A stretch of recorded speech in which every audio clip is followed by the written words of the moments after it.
All right, so my name is Billy Korando. I am a software developer with Keyhole Software in Kansas City, which is in the center of the United States.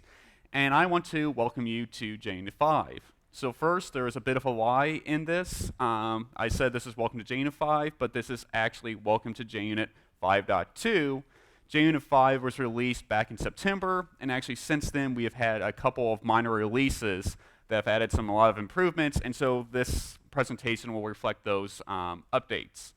You can find me on Twitter at Billy Korando, so if you have any questions that you didn't get to ask during this presentation, feel free to hit me up there. Also, if you don't see me walking around. And the code and slides can also be found at that link, and I'll have that also at the end of this presentation. So first, before we actually get into the presentation, after this presentation, we have a 30-minute break. And so this presentation, without any questions, it's about 45 or so minutes, 45 minutes. Is there any strong objections to allowing questions during the presentation? It may cause the presentation to go a little bit over, but then it's only going into a break. All right, so I think unless I think that's okay, then we'll try to see if we can do some questions during the presentation. So if something comes up and you want to know more about it, feel free to ask. All right, so I'm actually really excited to be talking about JUnit 5 and automated testing generally, and to kind of explain about that, I'd like to give a little bit about my background. So I've been developing professionally for about 10 years, and during that time I've worked at several different organizations, insurance regulation, electronic health records, shipping, finance, and now government. That's the U.S. government. And during that time, in various ways, I've long pondered why do organizations struggle delivering to the production. So like many developers, my first job out of college, I was working on a legacy application. Now when I say legacy application, I don't know what that means to many of you people, but what that means to me is typically like a very old application, often written old technology that's very difficult to work with. And like probably the worst part of this is make a change in one area and then it breaks something else. Who's worked on applications like that at some point in their career? Yeah, I think everybody.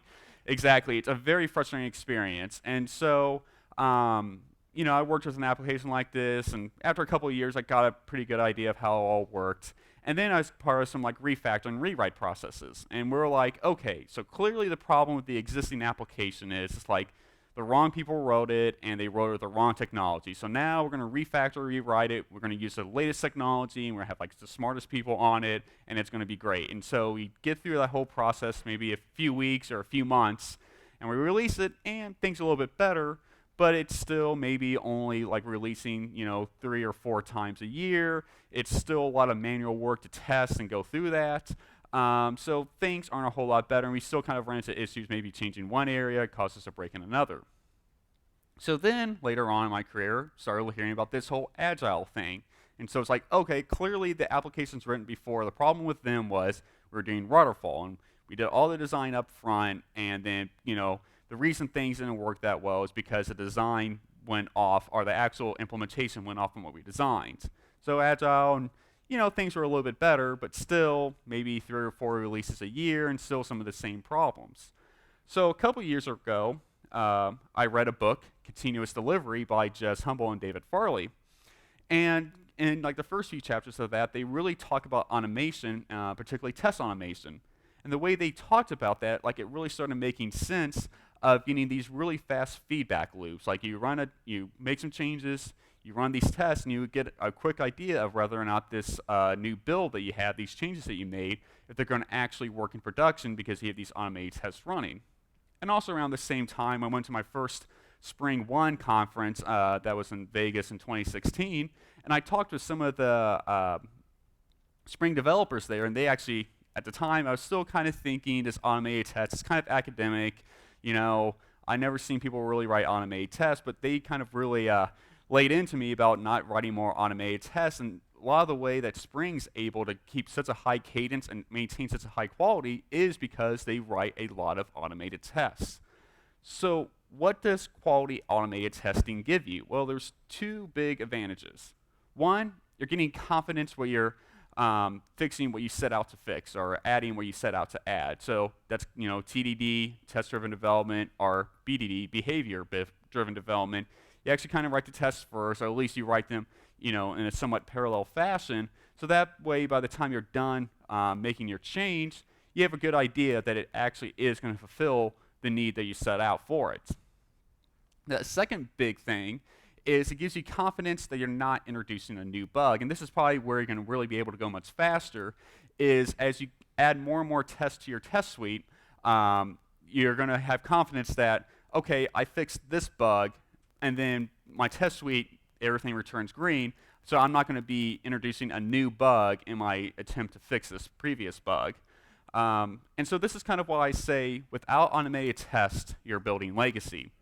With automated testing, you can always kind of keep up with the latest technology. You can kind of bring in the newest libraries. You can refactor like this problematic area code because your tests there are telling you that, hey, you're not breaking anything else in your effort to either fix a bug or refactor code or add a new feature.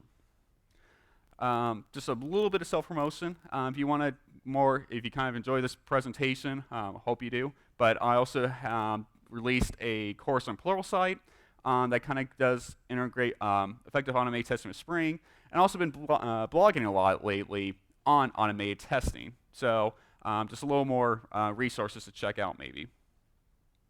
All right, so let's get into JUnit 5. So we've all used probably JUnit 4. Who's here used JUnit 4? Who's here on Java 8? Pretty much. Great. So you're the first big step to using JUnit 5 you already have. So has anybody used JUnit 5 then? Yep. No? Okay, well that's the point of this presentation. Great.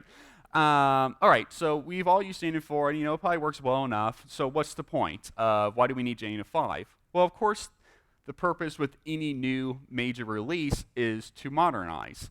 JUnit 4 was released in 2006, and JUnit 5 was released this last year in September. So over that time, a lot has changed. We've had there was 3 major releases. So JUnit 4 was released just before Java 6, so we have Java 6, Java 7, and Java 8. And so Java 8 is the baseline for JUnit 5, and of course, like some of the big things that comes with Java 8 is lambdas and streams, and that incorporates heavily into the architecture of JUnit 5. And of course, we just also learned a lot over the last 11 years of, testing has changed a whole lot, development has changed a lot. And so a lot of that was brought in to JUnit 5. Another is JUnit 5 is a lot more extensible.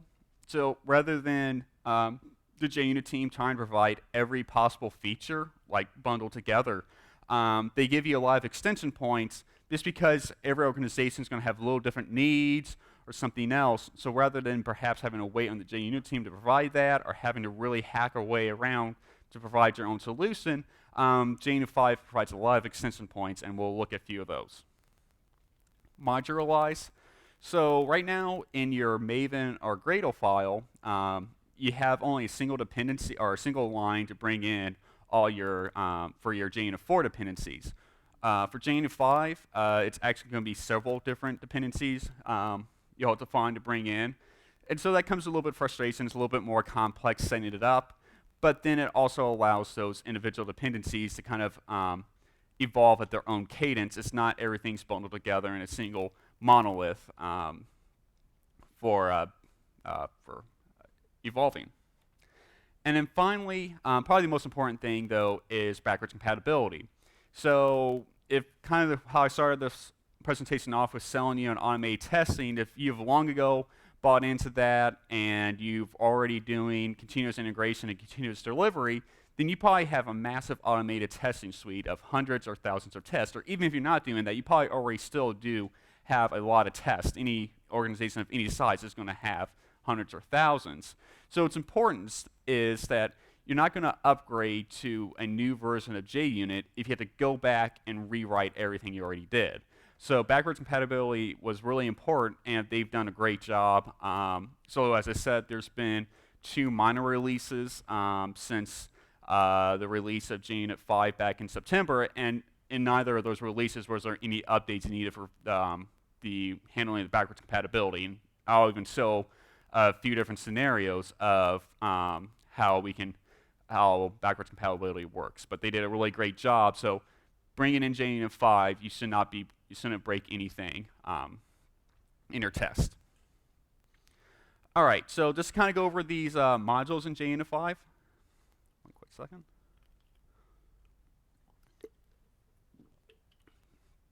So there's 3 major modules. Vintage, and that's offers some backwards compatibility. That's kind of bringing in the JUnit 4 jar, so you have all those same package locations for like bringing in tests and assertions. Next is the platform, and that handles a lot of the tooling support and launching the tests. And then finally is Jupyter, and that's a new programming model, and that's how many people actually think of JUnit 5, because that's going to be the new test assertions, that's going to be the new annotations, that's going to be like the new candy that we're going to be using as developers when we're writing tests. Just to kind of give you like a more broken down look of what's within these different modules. So kind of each of those little boxes within the larger ones is a different jar. But yeah, for Vintage, that's just going to be the old JUnit jar, and then the JUnit Vintage engine to run those old JUnit 4 tests. And actually that goes all the way back to JUnit 3.8. Is everybody at least on JUnit 3.8 or later? Okay, yeah, figure.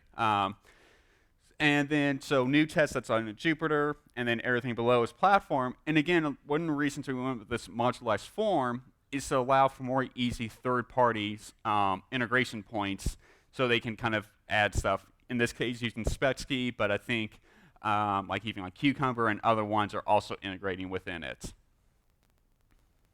All right, so let's start getting into actual code. So migrating to JUnit 5.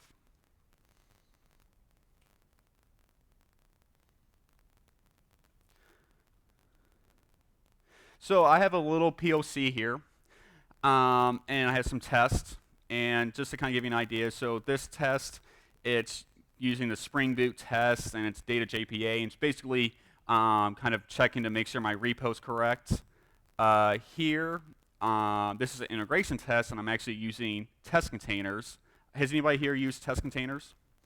Yeah, so it's really cool. Actually, there's a workshop tomorrow on that, so if you can go to, you should check it out. But anyways, I'm using test containers here.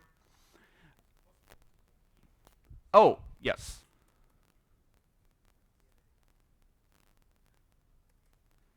Is that good enough? Okay, yeah, thanks. And then finally, just a few standard tests right here. So if I go in here, this will prove that they all actually run. So now I'm just running with JUnit 4, and we'll give this a few moments.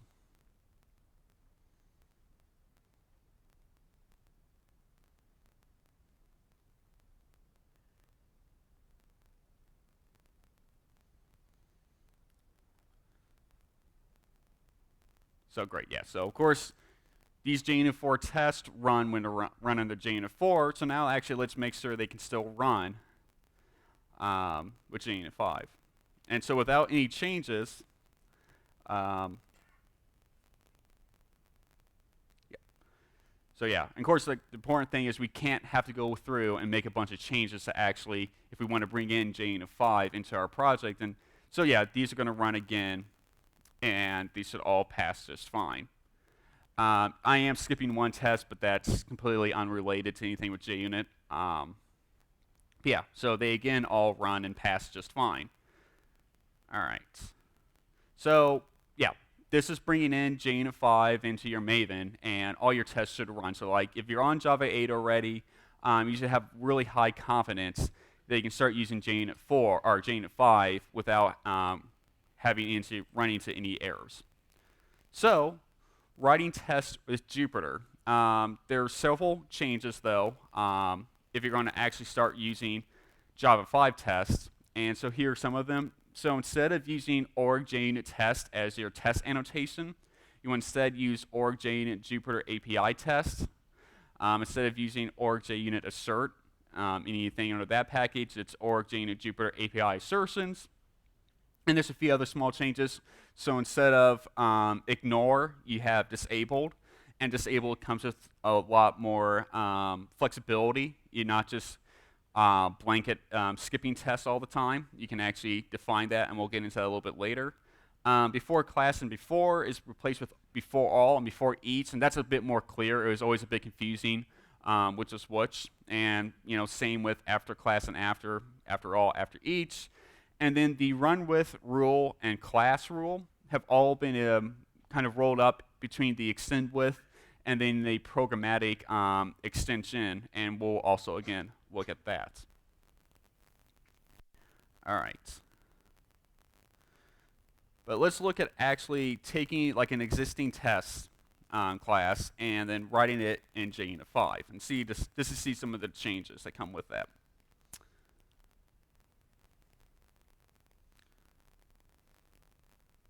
So here's my test class, just a simple testing of a service. And so it's just 4 tests. Like here I'm expecting an exception. Here I have like multiple asserts. So nothing too fancy, but just doing a few different things. So like I said, so first we're going to get rid of the JUnit 4 references for at least test and assert. And then bring in the JUnit 5.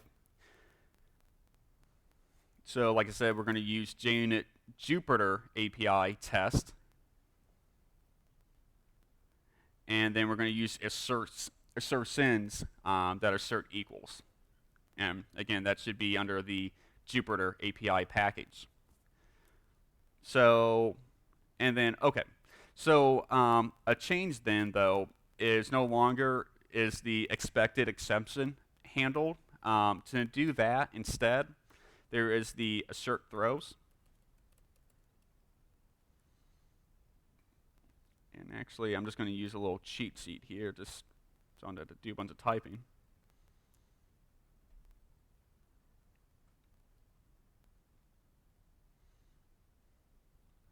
So instead of having like this try, catch, and then rethrow, we can just simply do assert throws. And assert throws, you can see it uses a lambda to actually execute that. And then assert throw also returns the exception that is expected. So that way you can also do checking on the exception. So for example, I want to make sure here that the message that's being printed out by the exception is correct. So all right, so no more compilation errors. Let's see if this all runs. All right, so 3 of the tests passed, but 1 of them failed. And so the one that failed here, you could also use rules to handle exceptions a little bit more cleanly. And so in that case, I'm using a rule here. But let's say you want to use like JUnit 5 stuff, but you're still using some rules. You can actually then use the enable rule migration support. You just add that as an annotation on the at the class level. And if we run this again, everything should pass. All right, so what is this really giving us? Now we're having to add like this type annotation at the top. Like, what are some of the benefits of going to JUnit 5? Well, one of them is down here. I have a few different asserts, like I'm checking to make sure every field in this class is correct. So who's ever run into that problem where you have like 4 or 5 or however many assertions within a test? You run the test, 1 fails. You fix it, you run it again, it fails again. I mean, I've run into that many times. It's really annoying. So what there is now is the new assert all. And so then we just use lambdas to handle them.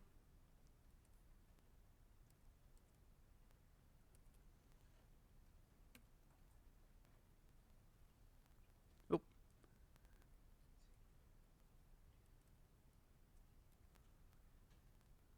All right.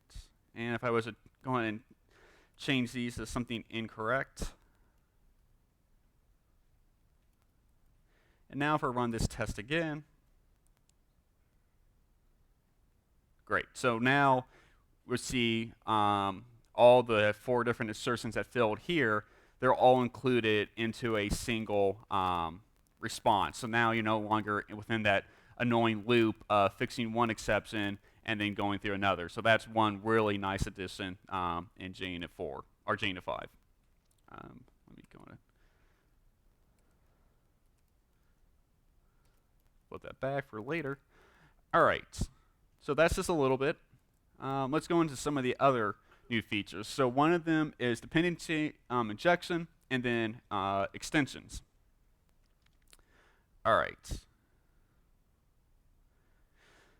So here, just to see, like before, if you wanted to do dependency injection, that all was done at the class level. So you would have to annotate your fields with like auto-wired if you're using Spring, if you wanted them to get wired up at the application context. But now you can actually inject right into the constructors, which is really, you do have to put the actual auto-wired annotation in the constructor, even if you're using Spring 4.3 or later, which allows you to just have one single constructor and then not have to put the auto-wired. That won't work here. But you still have to put this little auto-wired on for each argument in the constructor. But still, instead of maybe having to break up, having to put the before clause in there or before all clause, you can put it all in a single constructor, which is a bit, more consistent with how things would work in an actual production code. You can also put the inject into individual methods. So like here, instead of using the class instance of the repo, I am using the local instance of a repo. So you can inject into individual methods. So that way, let's say you have multiple instances of a customer repo, and you want to use this customer repo, you can like add the qualifier here, defining maybe a different instance. You could use a different instance for each different test case if you needed to do that. Another thing you can inject is test info. And test info gives you context information about the test. We can just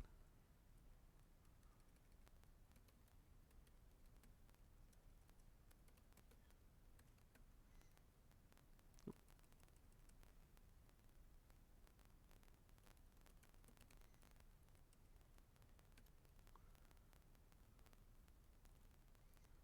you can run this.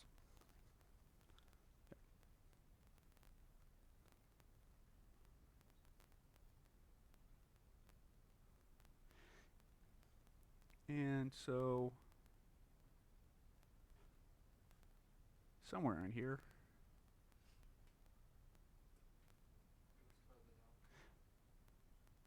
yeah, there we go, sorry.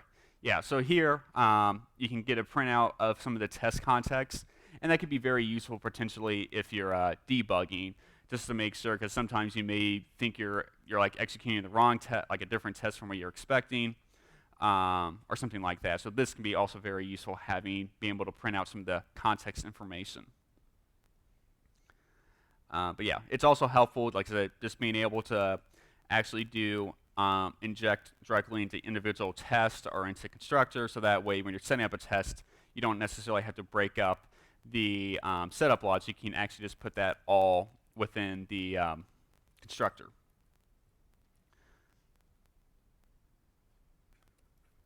So another real nice thing, though, is there is actually, instead of this, let's do is the new extend with.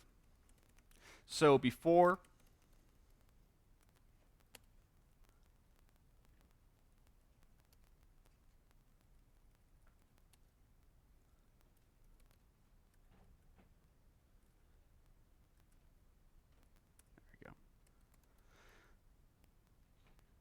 so in JUnit 4, we could only do this one run with, and that could be frustrating because, like for example here, I'm doing parameterized tests, and you had to declare that at the class level that it's a parameterized test.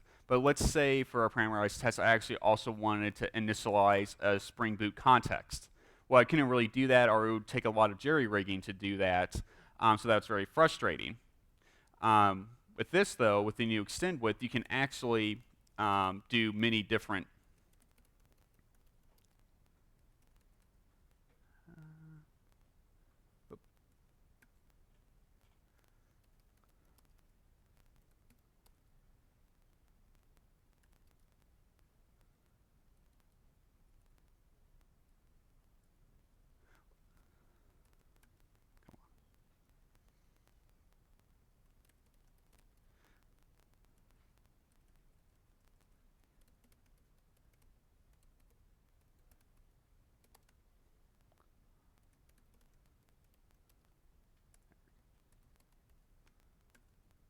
you can actually do multiple extensions in a single test case, so that, or in a single class, so that provides a lot more flexibility than it's having to do a single run with. And then also added in Spring Boot 5.1. So before you can only do class level extensions, but then they added the new programmatic extensions, which allows you to create your own extensions. In this case, I'm extending Spring or creating a custom extension for test containers. And then I'm using the register extension to declare that. So it has to also be a static member. But this allows you, for example, like to then use other members within your class when defining an extension, which you couldn't really do when you're having to do an extension at the class level. So that was a real nice addition as part of Spring JUnit 5.1. All right. So next, we have dynamic, parameterized, and repeated test. And yeah. So I'm not going to spend a whole lot of time, but for like with repeated test and dynamic test, but repeated test allow you to like repeat a test multiple times. It also provides, you can pass in this repetition info to run these. And pretty much what these allow you to do is maybe you have something that's sequentially going along, like you want to see like what happens is like you go to like 100 iterations and you're passing in maybe like an ID for like inserting into a database and you want to see what happens. Repeated tests could be a really good way of doing that without having to write out a whole bunch of data. And dynamic tests also work kind of like in a similar fashion. Personally, haven't really found a huge use for them yet, but dynamic tests is a little bit even easier to set up for that regard. But parameterized tests, which I really want to talk about. So again, like I mentioned, you would have to, in JUnit 4 and before, you would have to declare that at the class level. But now, in JUnit 5, you can declare it at the individual method level. And I know at a previous client, there was like, I set up a parameterized test, and for about 50 different, or a dozen different scenarios, this parameterized test worked. But there was a couple of different scenarios that didn't quite fit into the parameterized test, and ended up having to move that into their own separate test class. And that was just kind of a frustrating thing. It's like, okay, you have most of these tests here, but then like in another test class, they're here, and then it's like, how do you name that? So you can actually declare other tests in here without any issue, and they would all run just fine together, which is really nice for what I just said. But anyways, parameterized tests have seen a lot of improvements, or a lot of attention. So in this case, I am using a method source to run this. So I have this test, and then right down here, I have like all my different, and so you have to use a stream, and then you have to give it the same type they're going to be passing into your method, or to your test case. And so again, in JUnit 5.1, they made it to where as long as you have the same name for your data as you do for your test case, it will automatically find it. So if I run this here, it's a find it without issue. But if you wanted to name something else different, like so, for example, we could do data. Again, that will work without issue. And then added in JUnit 5.2 is you could actually even externalize your method source into a whole different class, so that way you can even have better separation concerns, as maybe you have a lot of test data, or maybe the parameterized test that you have is pretty complex, so it'd be pretty good to be able to fully separate that out. And if we run this, again, that runs just fine. And, and this is where this data is coming from. So I showed you method source. There's also several others. There's, for example, here is value source, and some of the improvements that they made. So for example, like these are all strings here, but it can automatically change those to like URIs or files or locale. There's actually a long list that they can do, and you can find that at the JUnit 5 docs, and I provide a link at this end of this presentation to that. But yeah, so that's pretty nice. And there's also CSV source. So, and this is with JUnit 5.2. CSV source has been available through all JUnit 5, but in 5.2, they added this new argument accessor. So before your test case arguments would have, or your test case signature would have to match with however many arguments was up here. And so that could be kind of annoying if you were to add new arguments, like, that would create like some maintenance issues.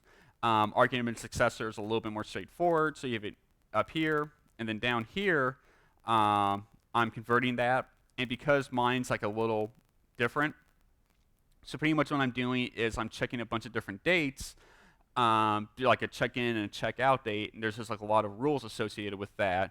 And so like I just kind of give like the name and then the two dates, and then I have using the ellipse operator, normally I'm having a variable number of either 0 error messages or however many I want. And so I'm kind of handling that all logic up here, that if there is an array of strings for error messages, to convert that, otherwise do this. So that's a bit of work to include like within the test case. That's kind of confusing. That adds a lot of complexity. So if you want to actually kind of move that out, you can do this aggregate with, and then I had this data validation bean aggregator. And so I just put all that complexity into here, and then it automatically just moves all this top part out of here. So now my test case is a little bit cleaner. And then you can even further, this is part of the extendability I was talking about earlier. I can just do this data validation bean. And so I just kind of defined my own argument, and I added that aggregate with here that I had up here. So instead of, it's just a little bit cleaner. But that's just, again, one of the nice things about JUnit 5. You can quickly and easily extend off of it for your own use cases.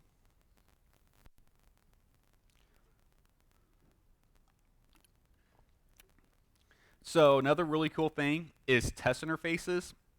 And again, this is one of the benefits of going to Java 8. Now you can do default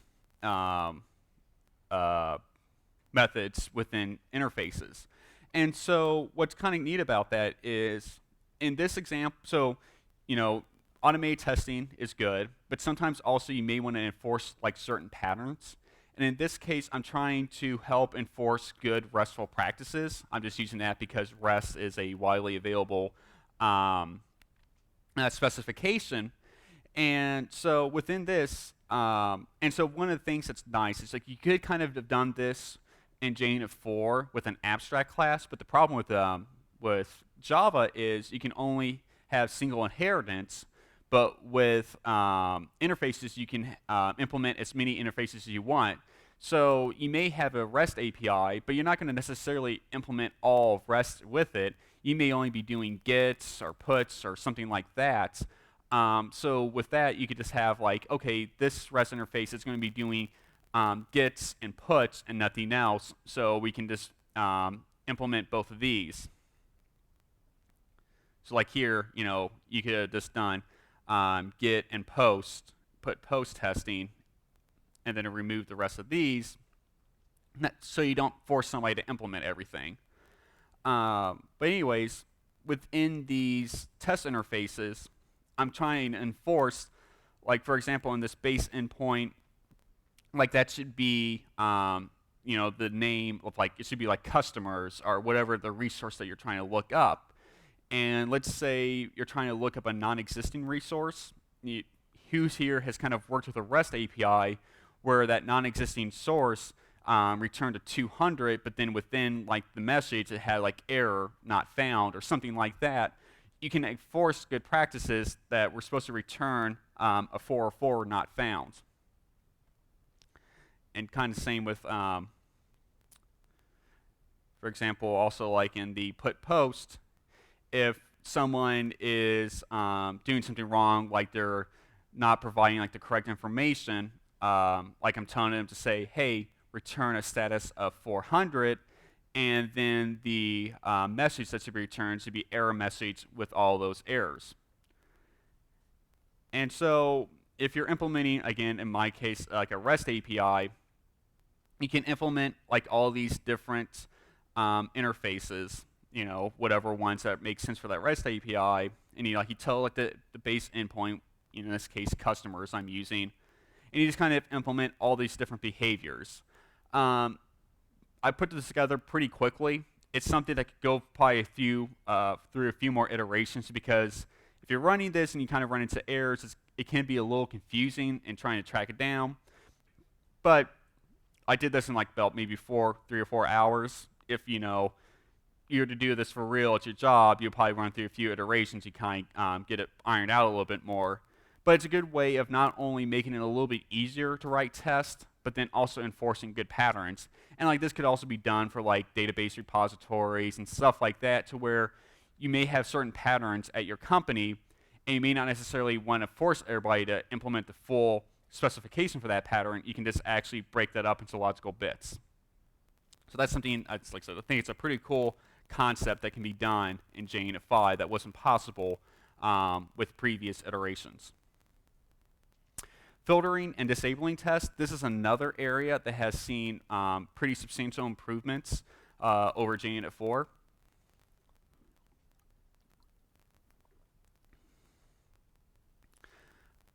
So, yeah,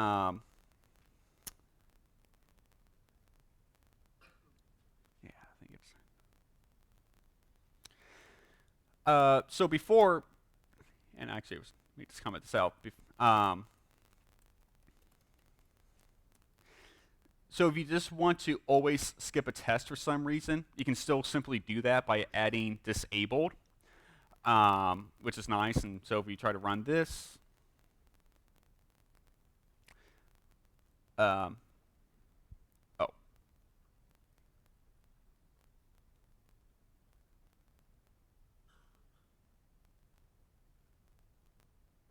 right. Cool. So if we run that, so it just, everything passes, but it really just skips it. So this is a JUnit 5.2. One thing they added, that is not what I wanted, is the disabled if. And this is JavaScript in here. And let's say for some reason and I'm just using this arbitrary, like maybe a test always fails on Thursdays. You can run this, and then this will be skipped. I mean, obviously that's a pretty arbitrary, but maybe you have something that maybe like during weekends things will fail, and you maybe that way you can just kind of have like optionally disabled. Another maybe a little bit more practical use case though is you can disable on OSs. And let's just say we want to,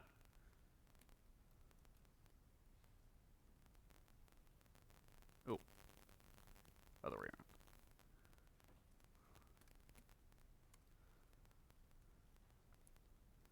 So we want to say disabled on Macs, and Mac are, but like for example, like Windows and Linux systems obviously have the different ways of using the forward and back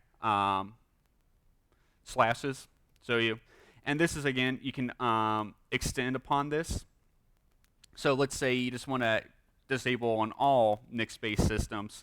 You can just go ahead and create like a disabled on Linux systems, like create your own custom interface, and do that instead of having to copy and paste that everywhere to make things a little bit easier. So of course this will, and so they have both dev disabled. They can also do the inverse of enabled. So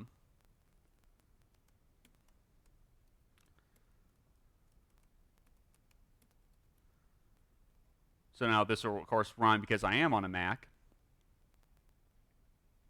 But if I was to set it to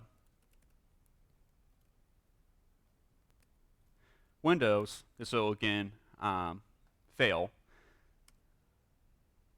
And so that kind of comes back. It's just a bit easier to read that maybe you only want something to run only on Windows instead of saying what it can't run on. It's just a little bit more fluent to read. Yeah.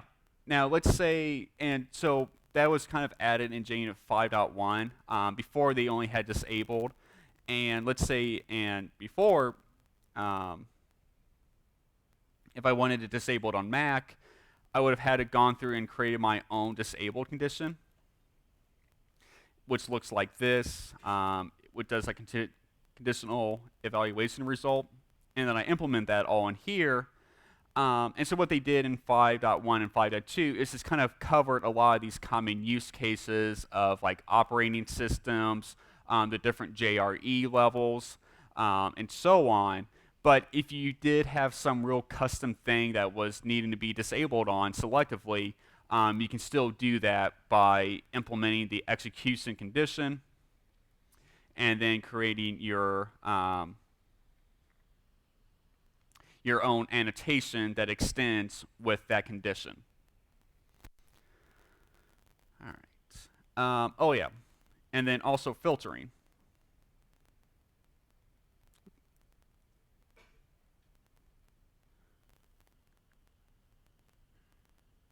So another thing is you can also filter quite easily. And you can simply do that with the tag. And then, for example, let's just say integration. And so one big difference between tagging and disabling is when you disable a test that you disabled will show up as skipped. With filtering, a task won't even be picked up by the executor. So here we have 4 different tests as we saw earlier. Let me comment this out. So if I was to run this again,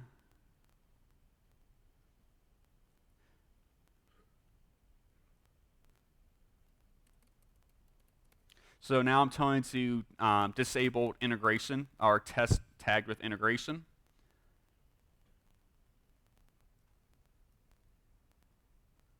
That is,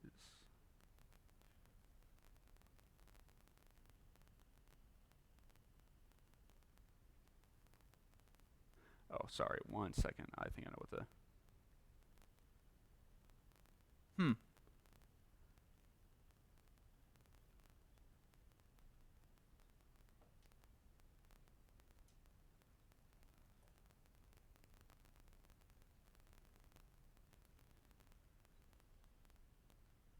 okay. I'm not quite sure, but anyways, that's the way it should typically run. I'm not sure why it's kind of getting backwards like that. But that's probably just some Eclipse acting a little bit weird there. And again, though, similarly is, let's say you want to mark a lot of tests as integration tests, and you don't want to have to constantly do @test and then @test tag integration, is you can just extend that and have that all in here. And so instead of having to put both of those annotations, I can just simply put at integration test on instead, and that's a bit, again, more straightforward. All right. So some tool support. Yeah, so IntelliJ was one of the first, I think, to support, was the first to support JUnit 4, and that started all the way back in 2016 with their .2 release. Eclipse 4.7.1a or later, and that was released back in, I believe, November or December, supports JUnit 5. NetBeans is coming sometime after the 9.0 release, which is supposed to be believed to be sometime this year. So that's going to have to come out, and then it's going to be sometime after that 9.0 release. So hopefully soonish, hopefully sometime this year. I do know that is their top priority after the 9.0 release. For Gradle, 4.6 or later, it's just fine with supporting JUnit 5. Maven, the Surfire plugin, 2.19 or later works, but I would highly recommend the 2.21, and I'll kind of show you here why in a second. And then also, as of the 2.21 release for the failsafe plugin, that also finally, and then also JUnit 5.2, those finally work. So that was a big plus. I was really happy to see that when that came out with JUnit 5.2.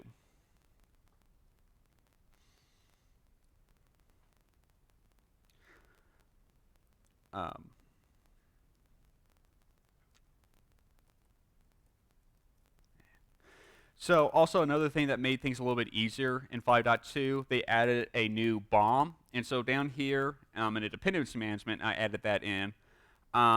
This is a Spring Boot starter, or it's using the Spring Boot starts parent, which already kind of also defines some of the JUnit 5 libraries. But anyways, it does make it a bit easier just to have that BOM handle all those dependencies instead of having to define them all yourself.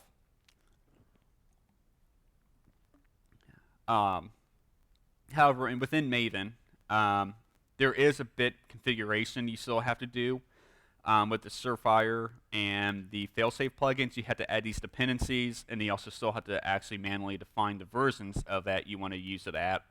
The JUnit team and the Maven team, they're working on native integration with the Surfire and failsafe plugins. So hopefully here within the next few months, you won't need this at all. But for now, if you're using JUnit 5, you will have to do these configuration dependencies, and same with failsafe. But here also, like I talked about earlier about tagging, again, one really nice thing in Maven, on a Surfire 2.19 and before plugin, you would always have to pass in some value here, which was kind of annoying. So before, so like for my CI build, for example, I would only want my unit test to run. So like I would tell it to exclude my integration test, but for like my nightly build, I would want everything to run. And before that, so I would have to actually do none like this in 2.19 and before. But now you can just pass in nothing, which is just a bit cleaner and more clear that everything's supposed to run, say, with our nightly build. So that's one improvement over with 2.21. Also, 2.21 now adds support, so JUnit 5 tests now run with Java 9 and Java 10. There was 2.20, which kind of worked with Java 9, but there was like a memory leak issue, and that caused some problems then. But yeah, it's also nice, again, the failsafe plugin works. So really, at least in this scenario, having my integration test kind of excluded from some tests is no longer really needed because I can actually do everything with the failsafe plugin. So that's mostly it for my presentation. Here's some additional resources. Here's a really great presentation by Sam Brandon. He's the core committer for JUnit 5. That's from Spring 1 last year. and then the JUnit 5 user docs, which are, I mean, that's kind of where I based all this off of, and a couple of good other presentations are blog posts as well. All right, so anybody have any questions? And again, this is the code and slides can be found at this URL. Cool. All right. And if you have any questions later on, or I can talk to you up here as well, yeah, that's it then. So, all right, thank you.